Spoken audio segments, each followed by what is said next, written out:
placement rate after you complete the program here within 1 to 3 months. Working as a developer.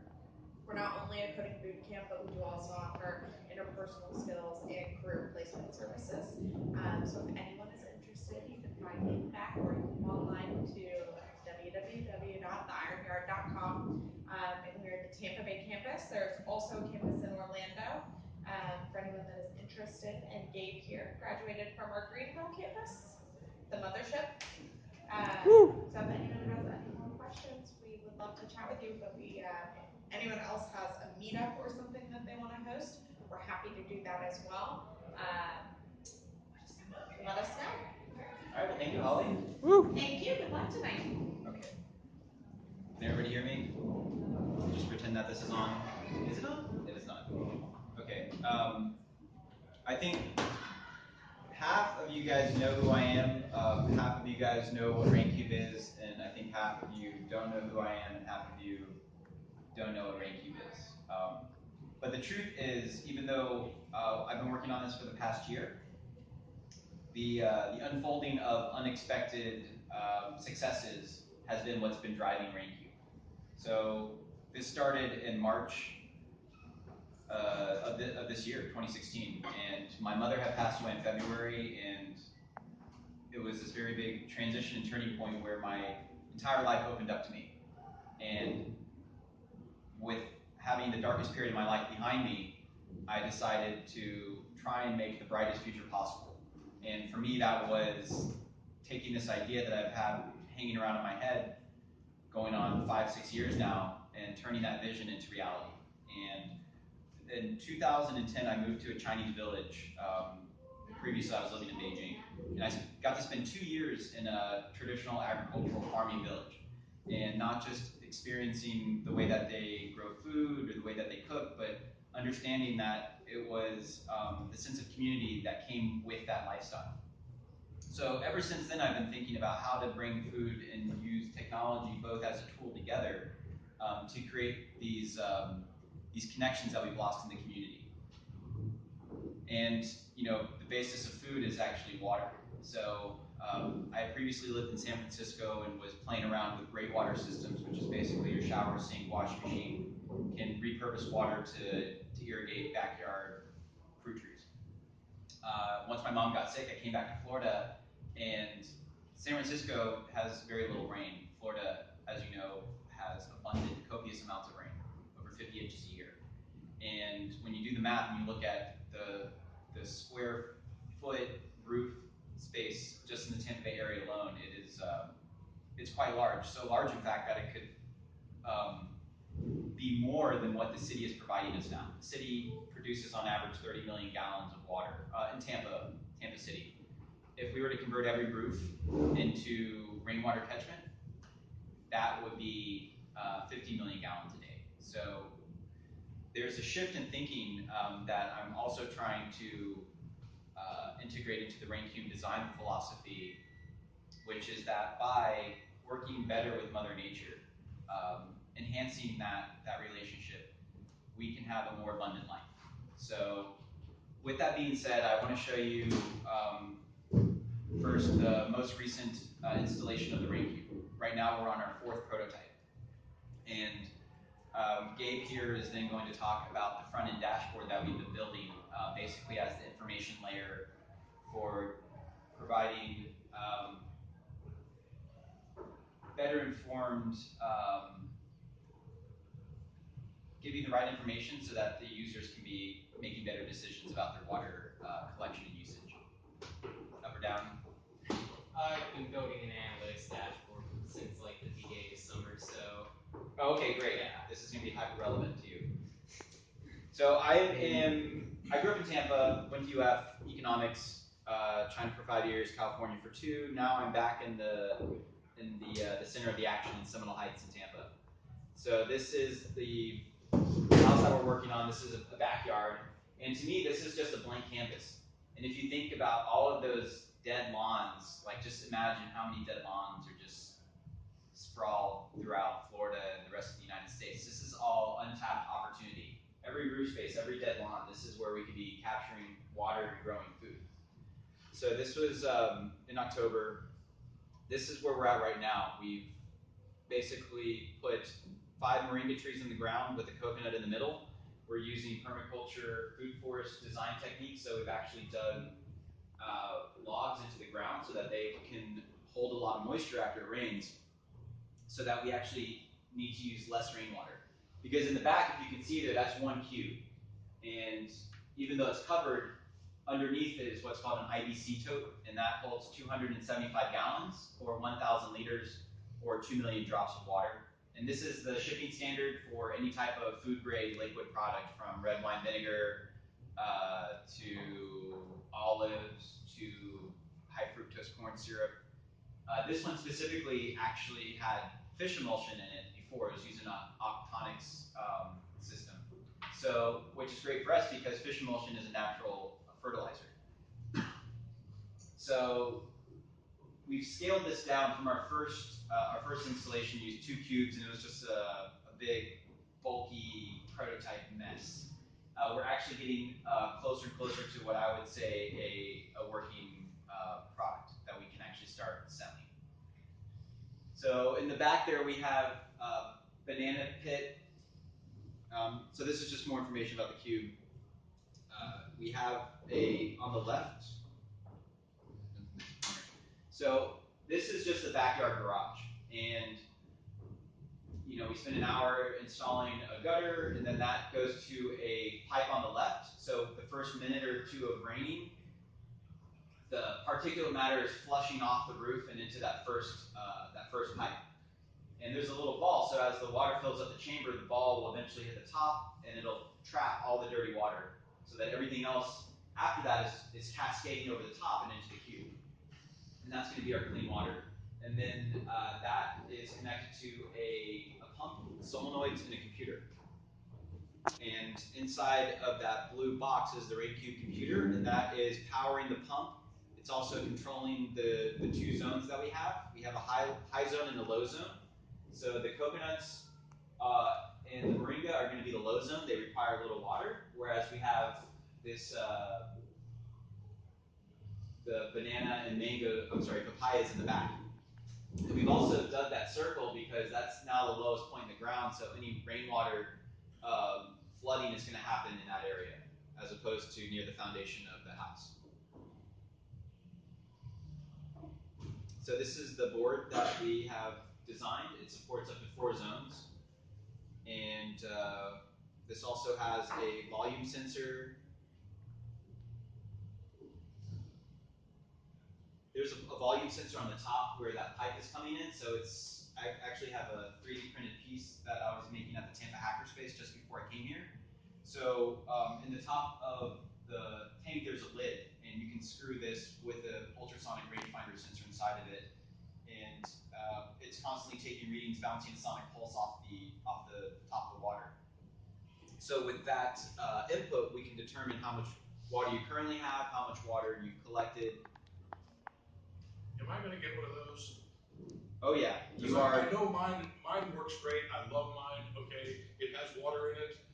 I know it has a lot of water in it because I can't budge it, but I have no idea how much water it has in it. So yeah, just to it hasn't overflowed yet. So the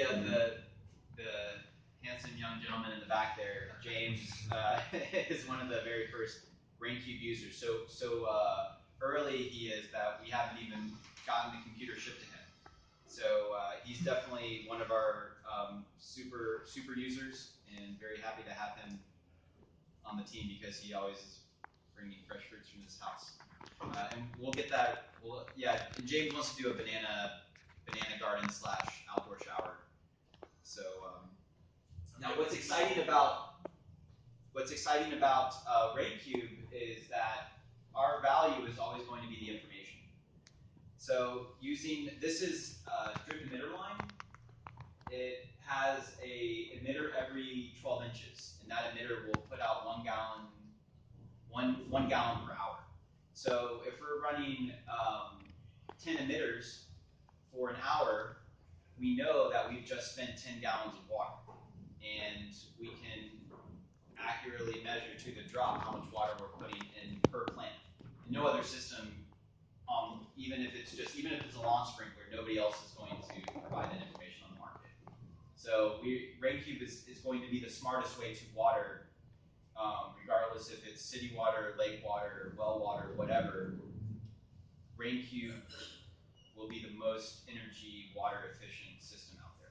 That's the goal.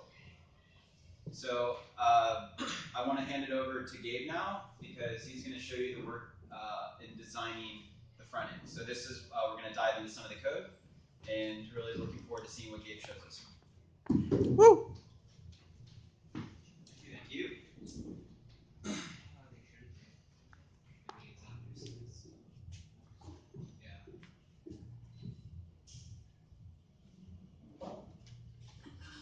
All right, my name is Gabe Pages. I'm the front-end developer with Raincube.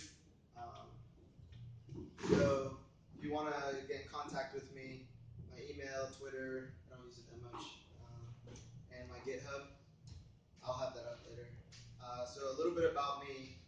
I graduated the Iron Yard in April of 2016 from the Greenville campus, and came back. I always lived here. I just went up there because they were having licensing issues here. And when I came back down here, I started looking for a job, and I found a job here TAing. And through the help of the staff here, I found a job at cabinets.com where I am now, and I'm their front-end developer there now. And I'm a huge Mr. Robot fan, if you couldn't tell by the sticker. So while I was at the Iron Yard, the CTO of the Iron Yard gave a talk one day to my class, and one thing that stood out to me the most is this method of building apps that he taught us. So he said, make it work, then make it right, then make it fast. So right now where we're at with Raincube is it's working. So the code that you're going to see is a little bit messy, but it's a work in progress.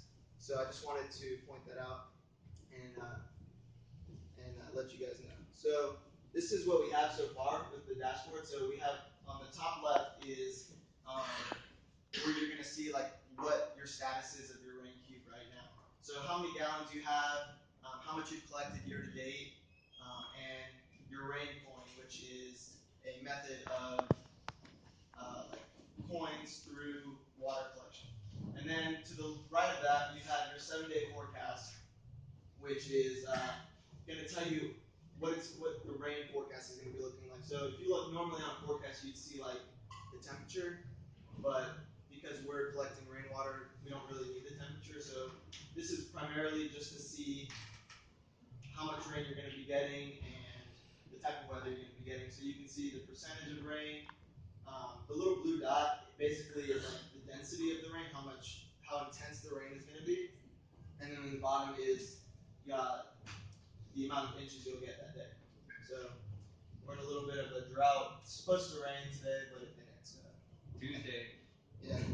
And then in the bottom left, we have a graph that you can compare how much water your zones are distributing to your garden versus how much your Raincube is collecting on a monthly basis. So if you look here, you see that your water collection is a lot more substantial than your zone distribution. So that's a good thing. You have more water than you're putting out. And then in the bottom right, we have the zone controls, which, like I said, is a work in progress, but basically just turns the individual zone on and off. And we're working towards getting that to be where you can customize how long you want it to run and turning it on and off and scheduling it whenever you want. So I'm just going to go into like the little segments and give you guys a quick little code snippet. I'm not going to go too much into detail because we'll be here all day and you guys will fall asleep. But so with this section, this little cube here, it doesn't look like much now, but it's pretty cool when it's live. You can see here how it animates, and it looks like a cube that is flowing water. So I just wanted to walk you guys through the code of that real quick. So basically, I identified the element that I want to target and the text, and I have a bunch of CSS going with like SVGs and stuff. I'm not going to dive into that, but basically, once the page loads, it increments the show you guys. It increments the water up until you reach that spot that your water level is at. So, as you can see there, shows you how much water you have. And once it hits that percentage, so right now I just have a static number in there, but once this is hooked up to a computer, that number will be dynamic based on the sensor that Anthony was just talking about. And then once it hits that percentage, it'll just stop the set interval and there. So with this forecast, this was probably the trickiest part for me as far as like getting all this stuff to work. But basically, I was just gonna dive into like two of the sections on here. So one is the blue dot, and the second is how I got it to go from Monday, Tuesday, Wednesday, Thursday, Friday, Saturday, Sunday. But what if tomorrow's Tuesday? We don't want it to say Monday because we don't care what yesterday did. We know what happened yesterday. So it was tricky for me to find out how to get tomorrow. Tuesday will be the first one, and Monday will be the last one. And we're using Forecast.io to get this data. Why is that? Because they provide all the information we need, and they're a reliable source. So. And the deciding factor? Cost. Yeah. So this is to find out. Yes. For some of your CSS styles, have you thought about using like regular CSS classes over inline styles, or? As far as what? Most of my styles are all in the CSS. Oh, okay. Yeah. No, I was just curious. Is all. Yeah. Inline styling, I don't have much of it in here, but yeah. So this code here is to find out how big the blue circle should be. So basically, once we get the data from Forecast.io, I find out what the precipitation intensity maximum for that day will be. I multiply that by 24 because it's a per hour basis, and then I round that to 2 decimals. And then in this switch statement, basically, depending on how much rain we're getting, it'll make the circle bigger or smaller. So if you're getting a lot of rain, you'll have a bigger circle, and you can just easily visualize how much rain you're going to be getting. So this one is to find out how many days, as I was talking about, like the current day and how what the following day should be. So I call a function get days, excuse me, and it's a for loop that finds the current day, sets the current date. So what set date does is it sets the date relative to the month that you're in when you give it that current date, and you do .get date, which will be current date .get date will return a number, and then set date will set that relative to the month that you're in, and then you add the index because you just want to add one for every day, and then you push that into an array to get your current days, but to get the day, excuse me, that you're setting, it calls a day as string to find out which one that is. And because if you set this array up 0 to 6, that's how JavaScript does .get day. It returns a number from 0 to 6. Sorry if that was a little confusing. So this graph, I used Chart.js, which is a really cool little charting framework. If you're in need of a chart, they make it really straightforward to build nice, elegant charts. So, like I was saying earlier, you can use this chart to compare how much water you've collected versus how much water you're distributing. And I'll show you guys some of the things you can do with it. So, like, let's say this data is a little skewed. It looks like we're not getting like you can't really tell how much zone. If you wanted to look at versus zone, you can't really tell because it's all squished. So you can simply click on this to eliminate that and see how much like get a little more precise of a number, how much you're distributing per zone. So you can hover over the months and see that. Gabe, is there any way to create a line that is the aggregate of zone 1, zone 2, and zone 3? Because if I think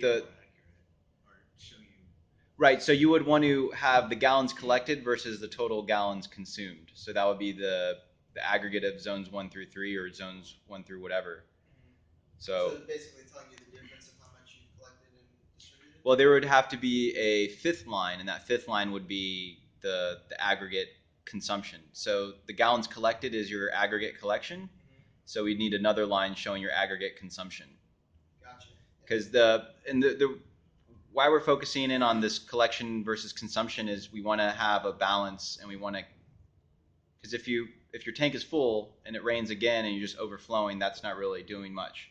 So we almost have to incentivize people to use their water, as kind of crazy as that sounds. Yeah. Do you know what plants consume more water than others? I think that would be something that you go into building your garden already knowing or doing some previous research on, and so that when you set up your zones, you know how much to set your zones to distribute water and so forth. And also, too, as more Raincubes get deployed and more information is coming into the system, let's say there is a master tomato gardener who's in your microclimate, who has similar types of soil. If you want to grow tomatoes, then eventually somewhere down the line there would be a tomato watering profile that fits your specific locality. But that's definitely something we'll be putting in later versions. But a really good question, and I think in the short term it's going to be like Gabe said, is you're going to know a little bit. And if you don't know, then we can hook you up with somebody who does know. Would you be collecting that data from your users at that point?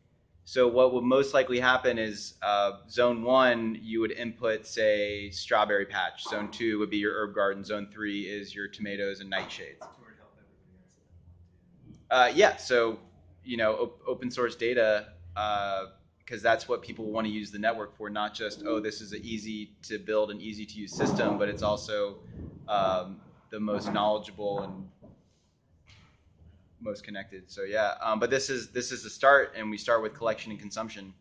Yeah, so when you create an account, you would be able to name your zones. So like you said, if you had like a strawberry for zone 1, you would name that, so it's easy for you to understand and also to collect data. Yeah, and like a permaculturist, they already have their zones, their guilds. Correct. Yeah. So they just name the guild. And the photo that I showed you, like let's say we have a moringa guild or a banana guild, and that's something that I want to work more with permaculture designers with, because if you have a guild, you're getting like 10 plants in one. So yeah. You can determine what guilds are your most efficient, essentially, consumption. Did you have a question? Oh no, yeah. Okay. So just to show you guys like how simple it is to use StrikeJS, you basically just identify the target and the labels and the data set. And so here you can see how I populated and styled the gallons collected line. So they have a bunch of different options that you can put in to style it through the framework. And then the labels would be input dynamically the same way that the days of the week for the forecast were. But right now they're just in there static. And then the data would also be input dynamically once it's hooked up to a machine. And that would give you your graph. And under this object are 3 other objects for the zones to get those graphs. So, like I said, it's a work in progress. Right now it's just like you can tab through your zones and turn them on and off, but eventually there'll be a lot more control to the user as far as timers and setting dates and stuff like that. Would you put an individual chart in there possibly, saying you've used 50 gallons? Yeah, definitely.